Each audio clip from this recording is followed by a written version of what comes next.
नमस्कार दोस्तों, know about investment channel में आपका फिर से एक बार स्वागत है। फ्रेंड्स, आज हम लोग वोडाफोन आइडिया के बारे में यहाँ पर थोड़ी सी डिस्कशन करेंगे। बहुत से लोग मुझसे पूछ रहे हैं कि भाई स्टॉक 12 रुपया तक लगभग पहुँच चुका था, उसके बाद गिरावट फिर से शुरू हो गई और स्टॉक बहुत ज़्यादा या फिर वॉलेटाइल हो चुका है। अब क्या करना चाहिए? क्या स्टॉक में हम लोगों को लंबी अवधि के लिए रुकना चाहिए या क्या अपना प्रॉफिट बुक करके निकल जाना चाहिए, या फिर जो लोग लॉस में हैं क्या उनको लॉस बुक करके निकल जाना चाहिए? तो इसी के ऊपर आज का ये वीडियो है। तो मेरी बात को ध्यान से सुनिएगा, आपको एक मोटिवेशन मिलेगा कि मैंने जिस स्टॉक में ख़रीदारी करके रखा है क्या मुझे उससे निकल जाना चाहिए या फिर मुझे उसमें रुकना चाहिए। तो वोडाफोन आइडिया की बात करें तो 31 जुलाई 2020 को 8 रुपये 40 पैसे के ऊपर इसने एनएसई के ऊपर क्लोजिंग दी है। लगभग 5% स्टॉक यहाँ पर ऊपर है। तो देखिए, अगर आप लास्ट 6 मंथ की स्थिति की बात करें तो लगभग स्टॉक यहाँ पर आपको 60% का रिटर्न दे रहा है। अगर आप 6 महीने पहले भी इसको बाय करके रखे हुए होते तो आपको आज 60% का रिटर्न मिल रहा है। तो देखिए, कुछ चीज़ें आपको समझनी होंगी। सबसे पहले आपने टेलीकॉम सेक्टर में पैसा लगाया है। आप अपने आप से पहले पूछिए, क्या आपने इतना पैसा लगाया है जो पैसा अगर डूब जाता है तो आप स्टॉक मार्केट से निकल जाएंगे? अगर आपने ये गलती कर दी है तो तुरंत उस गलती को सुधार लीजिए और उतना ही पैसा वोडाफोन आइडिया के ऊपर लगा कर रखिए जिसके डूब जाने पर आपको दुख नहीं होगा, आपको दर्द नहीं होगा और आप मार्केट में तब भी खुशी खुशी यहाँ पर इन्वेस्टेड दूसरे जो स्टॉक्स है, ब्लू चिप स्टॉक्स है, वहाँ पर इन्वेस्टेड रह पाएंगे। तो आपको सबसे पहले ये काम करना है। अगर आपने ये करके रखा है, अगर आपने ये करके रखा है कि आपने थोड़ा सा छोटा सा एक अमाउंट यहाँ पर वोडाफोन आइडिया के ऊपर निवेश करके रखा हुआ है, तो आपको ज़्यादा पैनिक करने की ज़रूरत नहीं है। स्टॉक अभी अंडर परफॉर्म कर रहा है। अगर आप देखें पिछले 5 साल का यहाँ पर अगर आप सिचुएशन देखें तो स्टॉक यहाँ पर अंडर परफॉर्म कर रहा है, लेकिन 1 ईयर के चार्ट के ऊपर, 6 मंथ के चार्ट के ऊपर स्टॉक आपको पॉजिटिव में ट्रेड करता हुआ दिखेगा। क्यों इतना समस्या? अभी अगर आप स्टॉक के बारे में देखें तो जो टेलीकॉम कंपनियां, उनका जो एजीआर का इशू है उसको लेकर स्टॉक बहुत ही ज़्यादा दिक्कत में है। सब्सक्राइबर बेस की बात करें तो वो भी थोड़ा थोड़ा यहाँ पर कम होता जा रहा है। तो मैं तब भी आपको इतना ही कहना चाहूँगा, वोडाफोन आइडिया और भारती एयरटेल और रिलायंस जियो, ये 3 ही कंपनी हैं जो मार्केट में है और रहेगी। बाकी अगर आप कोई कंपनी यहाँ पर आना चाहती है तो उसके लिए उसका आना बहुत ही ज़्यादा टफ होगा। मैंने इसके ऊपर भी वीडियो बना के रखा है, आप चाहिए वोडाफोन आइडिया के ऊपर मैंने जितने भी वीडियो बनाए हैं आप उनको सारे वीडियोज़ को देखिए। मैंने एक ही बात आपको बोला है कि रिस्क अगर ले पाएंगे तो ये स्टॉक आपको बहुत ज़्यादा रिटर्न देने की क्षमता रखती है। तो आप अगर यहाँ पर पैसा बनाना चाहते हैं तो इसकी उम्मीद सबसे पहले छोड़ दीजिए। आप ये समझा दीजिए अपने आप को, हाँ हो सकता है। और बहुत से लोग हैं जिन्होंने अपना कोर इन्वेस्टमेंट भी वोडाफोन आइडिया के ऊपर करके रखी है। तो मैं आपको इतना कहना चाहूँगा, अगर आपने कोर इन्वेस्टमेंट वोडाफोन आइडिया के ऊपर करके रखी है तो पहले अपने पोर्टफोलियो को एक बार एनालाइज कीजिए कि आपने जो यहाँ पर इन्वेस्टमेंट करके रखी है क्या वो सही है, सही मायने में आपने जो इन्वेस्टमेंट करके रखी है क्या वो सेफ़ है। स्टॉक मार्केट में तो कुछ भी सेफ नहीं है, लेकिन कंपैरेटिवली आपने जो बाकी के स्टॉक्स में इन्वेस्ट करके रखा है क्या आप देख पा रहे हैं आपका जो पोर्टफोलियो है उसका जो एसेट एलोकेशन है वो क्या सही तौर पे बैठ रहा है? तो अगर ये है तो चिंता मत कीजिए, वोडाफोन आइडिया के ऊपर चिंता मत कीजिए।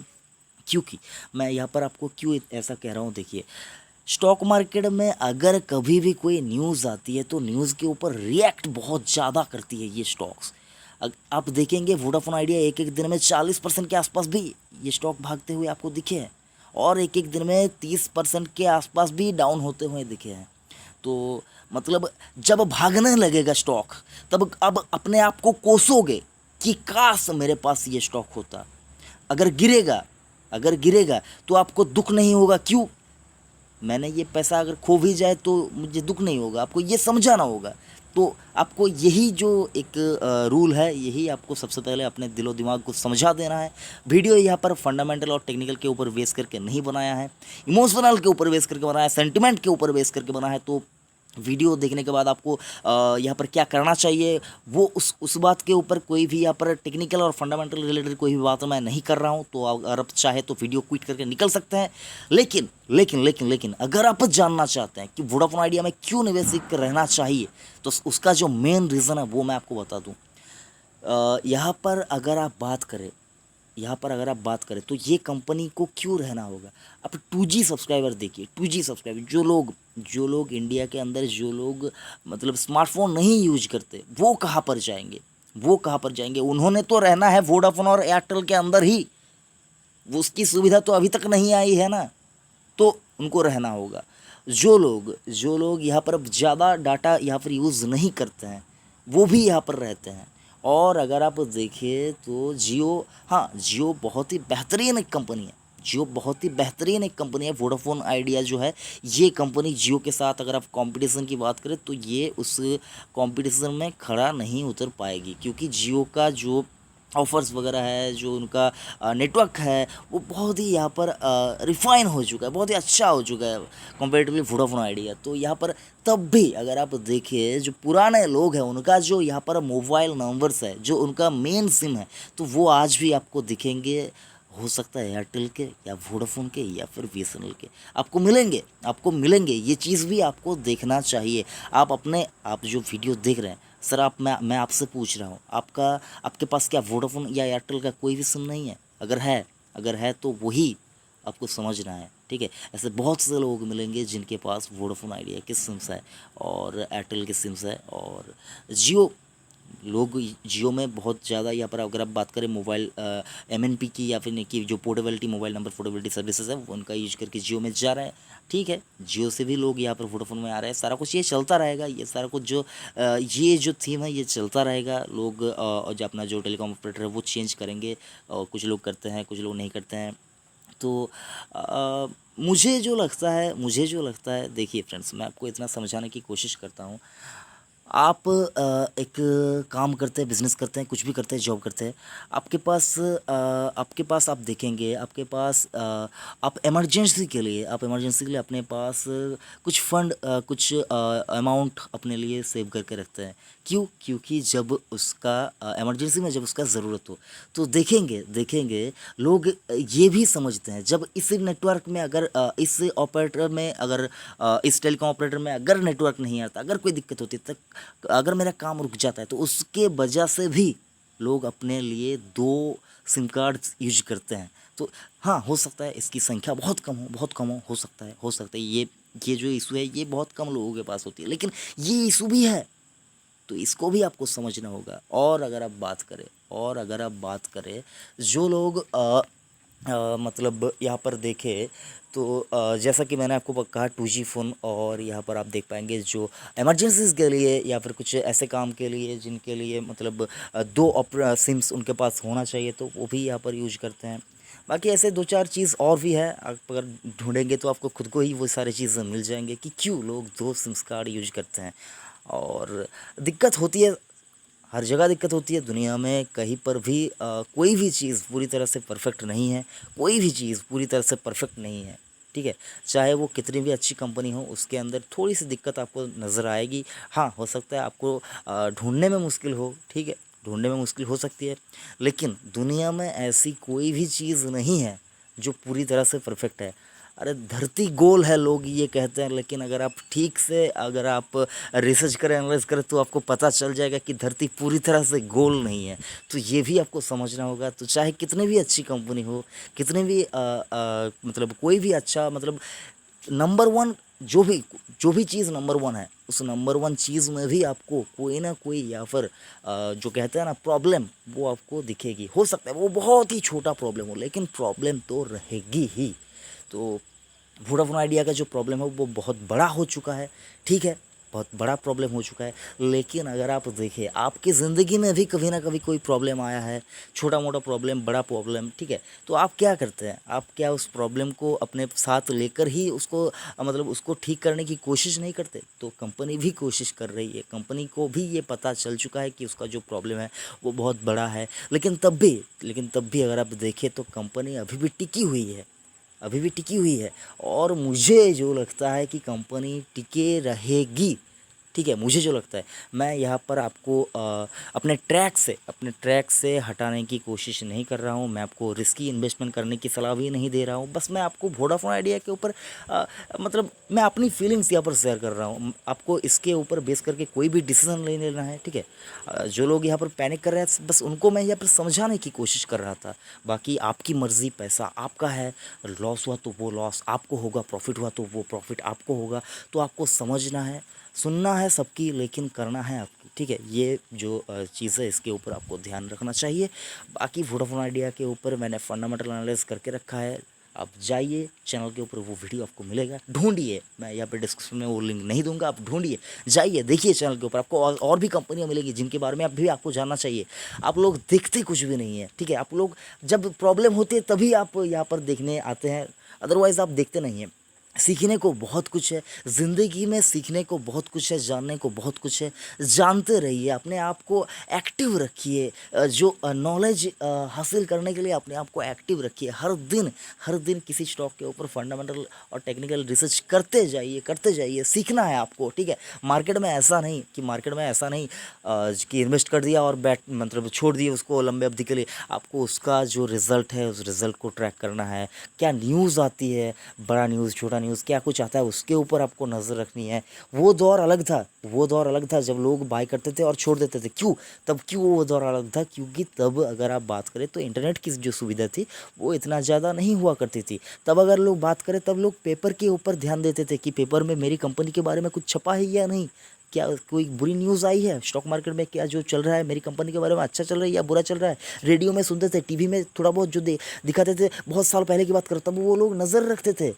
लेकिन अभी का दौर अलग है। अभी आपके पास मौका है, अपॉर्चुनिटी है, डाटा है, इंटरनेट है। तो आप जाइए, देखिए, हर रोज़ अपने आप को एक्टिव रखिए और रिसर्च कीजिए, नज़र रखिए स्टॉक के ऊपर, क्या मूवमेंट चल रहा है, क्या कमेंट्री आ रही है ब्रोकरिंग के ओर से, सारा कुछ यहाँ पर क्या कुछ मतलब उनके प्राइस के ऊपर क्या मूवमेंट आ रही है, इसके ऊपर भी आपको नज़र रखनी चाहिए, ठीक है। देखना चाहिए, समझना चाहिए। ये सारा कुछ काम आपको करना होगा। अगर आप करेंगे तो आपको नुकसान कोई नहीं होगा, आपको फ़ायदा ही होगा। तो बस मैं आपको यही कहना चाहता था कि पैनिक करने से पहले अपने आप को पूछिए कि मैं पैनिक क्यों कर रहा हूँ। ये आप अपने आप से पहले पूछिए, ठीक है। पैनिक करने से पहले आप अपने आप से पूछिए कि मैं पैनिक क्यों कर रहा हूँ। अगर आप अगर आप खुद से पूछेंगे तो आप उसका जो रीज़न है वो भी आप समझेंगे और उस रीज़न को जो क्योर करने की कोशिश आप खुद ही करेंगे।